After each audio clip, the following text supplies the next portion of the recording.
Welcome to my art studio. My name is Kai Weber. I am the art director at San Francisco Boys and Girls Club Tenderloin Clubhouse. And today I want to show you how to make a magic paper bird, a bird that actually flies. It's a little bit like an airplane, but it's different because it has a tail and a little beak, and it doesn't fly straight, it flies in curves. So if you want to try it out, check out the whole video and see how you can make it. You actually only need a sheet of paper and scissors to cut off a little snip for the tail of the bird. To start off with, you take the whole sheet and, like any airplane, you start folding it in. But to see all the different folds, you have to see my video and see how it works. The tail will be cut off with this little part here at the end, and that will be inserted into the bird to make it fly. Have fun with it.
In order to let the bird fly, you really have to grab it here in the middle towards the head.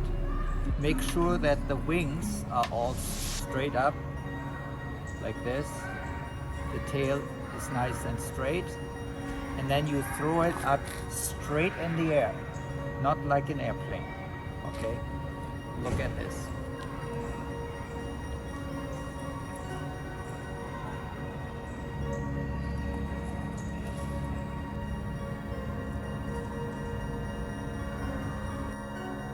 I hope you had fun seeing how to make the paper bird. The really big adventure is to color it and make it really nice. You can only use color pencils, maybe some markers, but don't use watercolors or anything that soaks the paper and makes it heavy. So what I did was I colored it really in with color pencil and made it fun and great looking. So you can do that, but you need to look for color pencils. So this is how the bird looks like. It has a face, it has all kinds of feathers, and you can go really wild and invent your own bird with it. And then you let it fly. And don't forget, this bird has to be thrown up straight into the sky. You can't throw it like an airplane. It flies in curves, so it needs to get really high up. But that's the fun of it. Enjoy. Thanks for watching.